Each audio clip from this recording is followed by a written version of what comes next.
Assalomu alaykum. Bugungi mavzuimiz mavzusi oshqozon ro'ychaklarida qo'llanuvchi har xil guruh dori moddalari deb nomlanadi.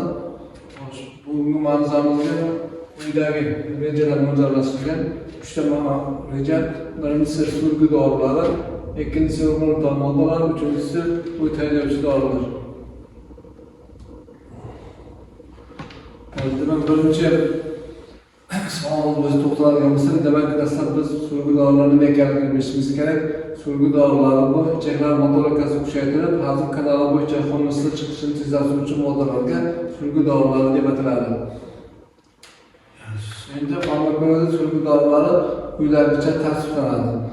Dastlab surgi dorilarning ta'sir kuchi bo'yicha quyidagilarga bo'linadi. Yani birinchi kuchsiz ta'sir etuvchi surgi dorilar, bularga surgilar va surgilar kiradi. İkincisi bu o'rta ta'sir etuvchi surgi dorilar, bularga tuz surgilar kiradi. Va uchinchisi kuchli ta'sir etuvchi surgi dorilar, bularga kaliumid kiradi. Bundan tashqari surgi dorilari ta'sir joyi bo'yicha 3 ta guruhga bo'linadi. Birinchisi ichaklarning nisbatan eng kichik ichaklarga ta'sir ko'rsatuvchi surgi dorilar, bularga moylar kiradi. İkincisi ichaklarning nisbatan yo'g'on ichaklarga ta'sir etuvchi surgi dorilar, bularga surgilar kiradi. Va uchinchisi ichaklarning hamma bo'limlariga ta'sir qiluvchi surgi dorilar, bularga tuz surgilari kiradi.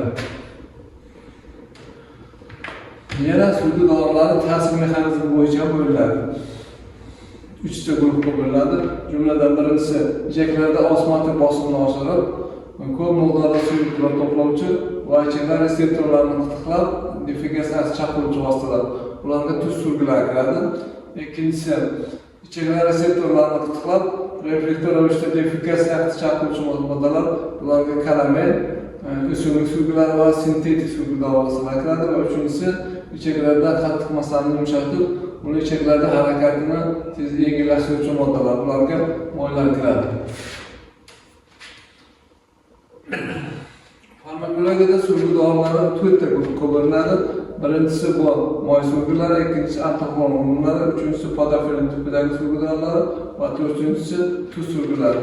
Endi biz mana shu surgi dorilarni birma-bir tanishib chiqamiz. Demak, birinchisi bu moy surgilari. Moy surgilari og'ir qabul qilingach, oshqozonga tushib, oshqozondagi oziq massani yumshatadi va bu massani ichaklarga o'tishini tezlashtiradi.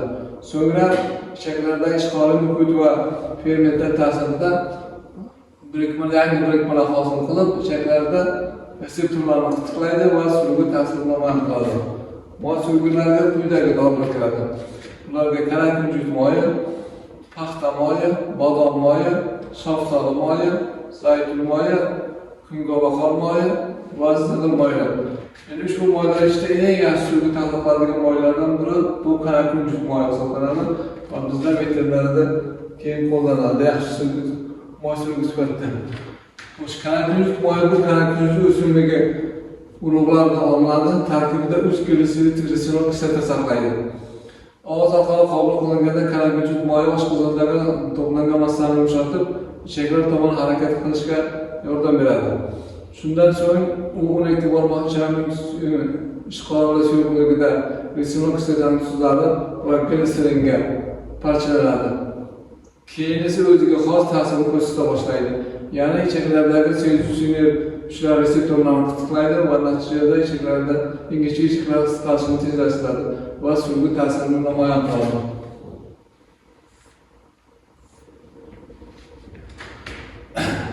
Lekin reseptor tuzlari juda tez so'riladi.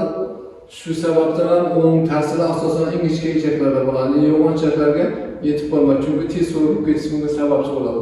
Karankunjut moyiga nisbatan ingichka ichaklarga ta'sir etishi tufayli uni surgi ta'siri ko'proq go'shtxo'r va hamxo'r hayvonlarda qo'lda samarali. Ta'siri 4-6 soatdan keyin boshlanadi. O'txo'r hayvonlarda surgi ta'sirini namoyish uchun ko'proq karankunjut moyini qo'llash talab qilinadi. Karankunjut moyi ingichka ichakda ta'sirini qilish uchun qurilmalarga 400 grammgacha beriladi. Agarda yo'g'on ichaklarga ta'siri kerak bo'lsa 1 kilogrammgacha 5 ga to'g'ri keladi. Bu esa juda qimmatga tushadi. Bunday hollarda boshqa surgi dorilar qo'llash tavsiya etiladi. Shuning uchun ham biz koronavirus muayini mayda hayvonlarga qo'llash yaxshi natija beradi. Lekin koronavirus urug'ida koronavirus muayini bilan birgalikda zaharli moddalar iste'mol bo'lishi mumkin. Bu modda ayrim hollarda hayvonlarni zaharlaydi. Shuning uchun ham demak koronavirus muayini hayvonlarga berishdan avval ular maxsus termik qayta ishlanishi kerak. Agar termik qayta ishlansa, koronavirus muayini tarkibidagi resin moddasi parchalanib ketadi. O'shanda bu muayina qaysi qachon qo'llanish mumkin? Demak, suvga dori sifatida mayda hayvonlarga ich qotishlarda, oshqozon va ichaklarda oziq-ovqat tiqilib qolganda, zaharlanishlarda qo'llanadi. Tashqi tomonga spirt bilan birga sifatida qo'llanilganda hayvonlarning junini o'stirishini qo'llash mumkin. Bundan tashqari bu moy Vishnevskiy mayonez tarkibida yaralma dermatitlarni davolashda yoki kuygandek qo'llanadi. Xo'sh, dozalar hayvonlarga demak oziq-ovqat qo'llanadi. Qolamonlarga 250-800 ml gacha, otlarga 250-500 ml gacha. Mayda hayvonlar, mayda sho'rva hayvonlarga esa 50-200 ml, cho'chqalarga 20-100 va itlarga 15-50 ml qo'llash tavsiya etiladi. Keyingi guruhimiz bu antarxon o'g'illari. Demak, tarkibida antarxon o'g'illari saqlovchi ba'zi bir o'simliklar ichaklarni yo'g'on ichak bo'limlariga suvga ta'sir etuvchi moddalar saqlaydi. Ularga bu guruhning quyidagi preparatlar kiradi. Sabr nastoykasi, senna bargi, lavash ildizi hamda imotik kabi preparatlar kiradi.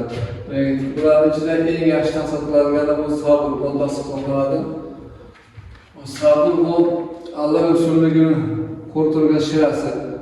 Achchiq ta'mni o'ziga xos hidli asosiy ta'sir etuvchi moddasi bu antaraglik-asid hisoblanadi. Lekin sabr moddasi o'zicha qadimdan ishlatib kelingan, undan 3300 yil ilgari hindlar, rimliklar hamda greklar ishlatganlar. Suvga dori sifatida sabrni nemis shifokorlar Paracelsus ham keng qo'llagan. Hozirgi vaqtda ham ushbu dorining ahamiyati, dorivorlik kuchi hali yo'qolgan yo'q. Nima bizlar meditsinada ham veterinar amaliyotda bu dori keng qo'llanib kelgandi.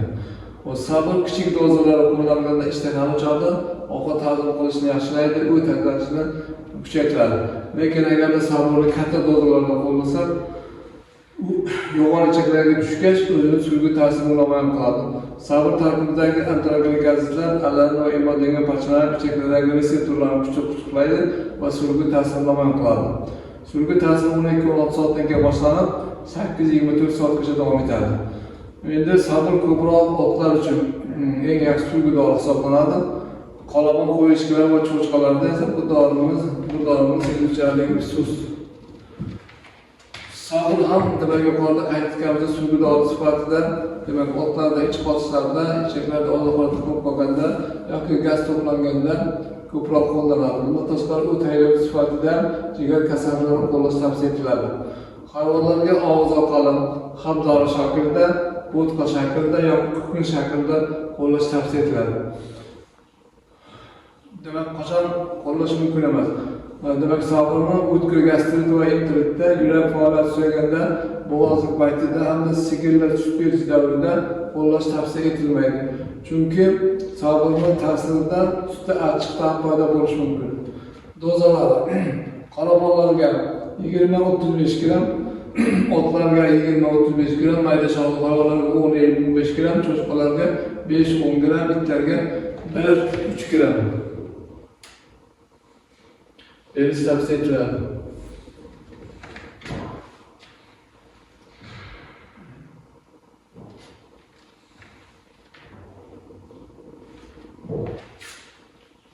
Keyingi dorilar guruhi antrofon keyingi moddalar guruhi sintetik suvga dorilar guruhi deyiladi. Ularga podofilin, birinchi bu podofilin preparati kiradi va bu podofilin preparati hozir deyarli veterinarda qo'llanilmaydi. Bu modda podofilin usulida ildizida olinadi. Sariqlarni parasho achchiq ta'mli suvda erimaydi, spirt eriydi. Bu moddaning suvga ta'siri hazm yo'li sezuvchanliroq bilan qitiqlash bilan yuzaga keladi. Ya'ni oshqozondan boshlab to yo'g'on ichakgacha ta'sirini namoyon qiladi. Biroq ta'siri ko'proq yo'g'on ichaklarda ko'proq namoyon bo'ladi. Ushbu moddaning ta'siri oshqozon va ingichka ichaklarga qaraganda yo'g'on ichaklarda kuchli namoyon bo'ladi. Sababi podofilin yo'g'on ichaklarda ko'proq to'planadi va so'nggi ta'siri 12 soatdan keyin boshlanadi. Qo'llanishi podofilin surunkali chiqarishlarda ingichka va yo'g'on ichaklar funksiyasi buzilganda bu tezlikni kuchaytirish uchun qo'llanadi. Dozalari qoramollaga 5-15 gram, mayda hayvonlarga 2-3 gram, otlarga 20-35, cho'chqalarga 5-10 va itlarga 2-3 gram qo'llash tavsiya etiladi. Keyingisi fenolftalin hisoblanadi. U oq rangli poрошок, hidsiz, ta'mi uncha sezilarli emas, suvda yaxshi erimaydi, lekin spirtda yaxshi eriydi. Meditsinada ko'proq pulgin nomi bilan tablet holida ishlab chiqariladi. Bu preparat oshqozonga ta'siri yo'q, lekin ichaklarga tushgach, ichaklardagi ishqorov suyuqi ta'sirida erib, qitiqlovchi ta'sirini ko'rsatadi. Bu dori ichaklardan so'rilishi qiyin. Shuning uchun ham ichaklarda to'planib, suyuqi ta'sirini ko'proq namoyon qiladi. Ayniqsa yo'g'on ichaklarda ta'siri ingichka ichaklarga nisbatan 5-10 barobar kuchli va ta'siri 3-5 kun cho'zilishi mumkin. Ushbu preparat ko'proq itlarga va mushuklarga suyuqi ta'sirida qo'llash tavsiya etiladi. O'tloq hayvonlargacha ta'siri kuchsiz. Dozalari demak itlarga 0.05, 0.1, mushuklarga esa 0.01, 0.02. Keyingisi preparat va izofilin preparati hisoblanadi. Bu oq poрошок sirka kislota hidiga o'xshash hidiga ega, suvda va spirtda erimaydi. Ta'siri xuddi fenolftalinga o'xshash, og'iz orqali qo'llanganda oshqozonda o'rganmaydi, lekin ichaklarga o'tgach, suvda pardalarni qitiqlab suyuqi ta'sirini namoyon qiladi. Bu preparat ham demak otlarga va itlarga suyuqi dori sifatida pulli va butun holda qo'llash tavsiya etiladi. Demak dozalari otlarga 0.15, 0.2 gram, itlarga 0.05, 0.12 gramgacha qo'llash tavsiya etiladi. Keyingi suyuqi dorilardan muhimi tuz suyuqlari deb ataladi. Tuz suyuqlari bizning veterinariyada eng ko'p qo'llanadigan dorilar hisoblanadi. Chunki bu dorilar hech qanaqa zararsiz veterinar amaliyotda qo'llanganda demak ichaklarning hamma bo'limlariga ta'sir qiladigan dorilar hisoblanadi. Shuning uchun ham bizning amaliyotimizda eng ko'p qo'llanadigan vositalardan biri hisoblanadi. Tuz suyuqlari uylarga preparatlar kiradi. Natriy sulfat yoki globul tuz deyiladi, magniy sulfat yoki achchiq tuz deyiladi. Sun'iy karra tuzi va kaliy sulfat preparatlari demak suyuqi dori sifatida ko'proq qo'llaniladi. Endi bizning veterinariya amaliyotda eng ko'p qo'llanilgan bu natriy sulfat yoki magniy sulfat tuzlari ko'proq qo'llaniladi. Demak dastlab biz natriy sulfat haqida to'xtalamiz. Natriy sulfat yoki boshqa globul tuzi bu oq kristal poрошок holida hidsiz, sho'r ta'mli suvda eriydi. Natriy sulfat kichik dozalarda oshqozon va ichaklar sekretsiyasi motorikasini kuchaytiradi, ovqat hazm qilishni yaxshilaydi. Natriy sulfat katta dozalarda qo'llanilsa suyuqi ta'sirini namoyon qiladi. Natriy sulfat juda aktiv va kam zaharli suyuqi dorilardan biri hisoblanadi. U ichaklarga eritma holda kirgach, ko'proq suvni to'playdi.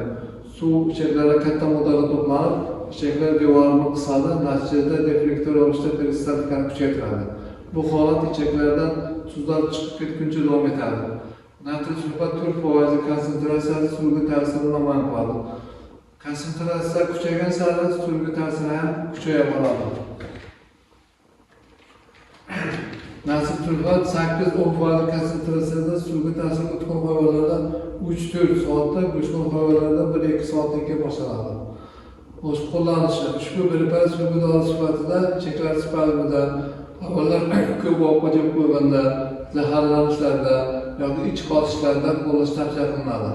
Dozalari katta hayvonlarga 300-600 gramgacha, jumladan otlarga 300-500, qoramolarga 400-800 gram, qo'ylarda 50-100, cho'chqalarga 25-50 va itlarga 10-25 gram qo'llash tavsiya etiladi. Ushbu guruhga natriy sulfat ham kiradi. Demak, natriy sulfatga to'xtalib o'tirmaymiz, chunki uning ta'siri qo'llanishi xuddi natriy sulfat singari ta'sir mexanizmi qo'llanib dozalarni xuddi natriy sulfat singari bir xil ikkalasi. Shuning uchun to'xtalib o'tirmaymiz. Keyingi preparatimiz sun'iy karlavat tuz. Bu ham oq bo'lishi holda suvda yaxshi eriydi. Sho'r taomli tarkibida natriy sulfat, natriy gidrokarbonat, natriy xlorid va kaliy sulfatini tashkil topgan tuz hisoblanadi. Hayvonlarga hazm qilishni yaxshilash maqsadida o't o'ylovchi va katta dozalarda esa suyuqlik hosil qiluvchi preparat sifatida qo'llaniladi. Keyingi demak mavzuga qo'yilgan savolimiz bu ruminantal moddalar. Ruminantal moddalar asosan ko'proq shu veterinar amaliyotda ko'p qo'llaniladi. Ruminantal moddalar nima bu? Ruminantal moddalar bu oshqozon bo'limlari, ayniqsa katta qon reseptorlarini qitiqlab, reflektor ravishda ularni qisqarishini tiklovchi moddalarga ruminantal moddalar deb ataladi. Ularga quyidagi preparatlar kiradi. Chemelissa ildizi, chemelissa nastoykasi, ipoklanna ildizi hamda veratrin kabi moddalar kiradi. Endi bizning veterinar aparatimizda eng ko'p qo'llaniladigan bu chemelissa nastoykasi hisoblanadi. Chemelissa nastoykasi Rossiya mamlakatining o'rmonlarida o'sadigan chemelissa o'simlikning ildizida olinadi. Bu o'simlik Rossiyaning o'rta o'rmon viloyatlarida o'sadi. Ildizida asosiy ta'sir qiluvchi moddalar alkaloidlarni saqlaydigan 1,5%gacha, ya'ni bular veratrin, narvin alkaloidlari. Ushbu alkaloidlar oshqozon pardasidagi nerv oqimlarini qitiqlab, hayvonlarda ruminantal yoki xususiy refleks hosil qiladi. Bu dori o'tqol hayvonlar og'iz orqali qolganda ruminatsiyani kuchaytirib, kavush qaytarishni tiklaydi. Boshqa hayvonlarda, itlarda yoki mushuklarda, cho'chqalarda qo'llanilgan esa xushush reaksiyasini chaqiradi. Amaliyotda chemelissa nastoykasi tayyorlanadi va nastoyka shaklida qo'llanadi. Qo'llanishi chemelissa it va hayvonlarga asosan zaharlanishlarda, it va cho'chqalarga zaharlanish qistirish maqsadida qo'llansa, kavshuvchi hayvonlarga ruminantal dori sifatida kavush qaytarishni kuchaytirish, katta qorinni oziqa to'lib qolganda paniya suyuq tempaniyada keng qo'llaniladi. Bundan tashqari hayvonlarni ikkita parazitlarga ham tashqi tomonga qo'llash tavsiya etiladi. Dozalar, demak, og'izda qolamonlarga 5-10 ml, qo'ylarga 1-4 ml gacha, cho'chqalarga esa 1-2, itlarga 1-12 ml qo'llash tavsiya etiladi.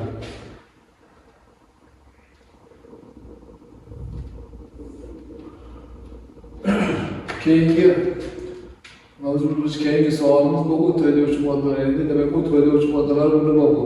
O't haydovchi moddalarda mo'lakka barmoqli ichakka o't suyuqligi ajralib chiqishini kuchaytiradigan moddalarga kiradi. O't suyuqligi asosan jigarda hosil bo'ladi va u markaziy nerv sistemasi tomonidan boshqarib turiladi.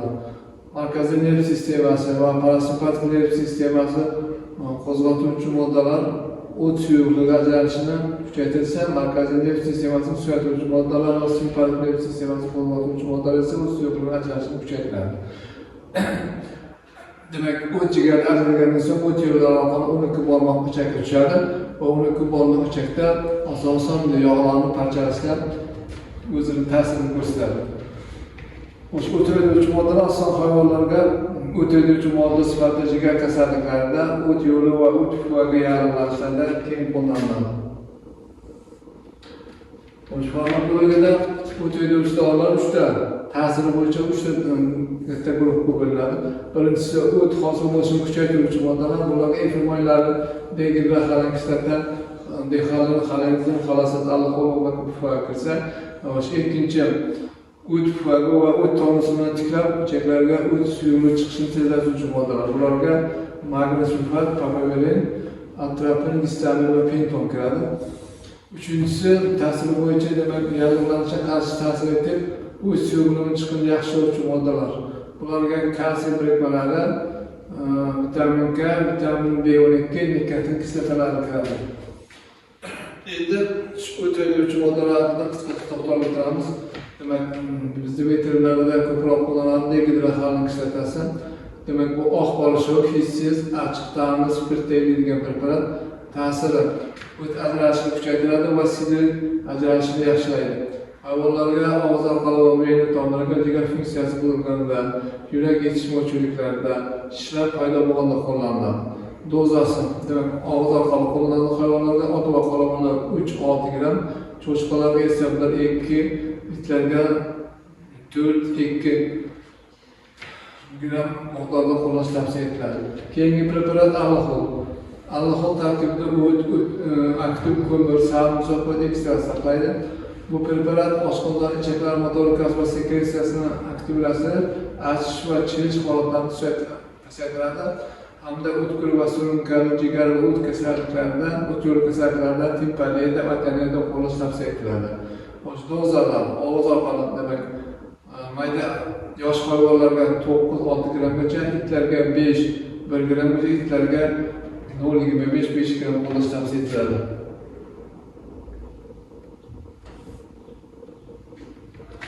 Keyingi preparat o't yo'lovchi preparatlardan xolezin hisoblanadi. U o't suyuqligi va oshqozon osti bezi fermentlarining aralashmasi hisoblanadi va hayvonlarga gepatit, xolesistit, gastrit va entrit kasalliklarida qo'llaniladi. Keyingisi bu baqajoqlar pufagi. Bu baqajoqlar pufagi asosan hayvonlarga damlama shaklida 1:10 nisbatda demak tayyorlanib, damlama tayyorlanib, hayvonlarda o't yo'lovchi va sindiruvchi vosita sifatida qo'llaniladi. Dozasi otlarga 30-60 gram, qo'y va echkilarga 20-40, itlarga 10-20 gram qo'llash tavsiya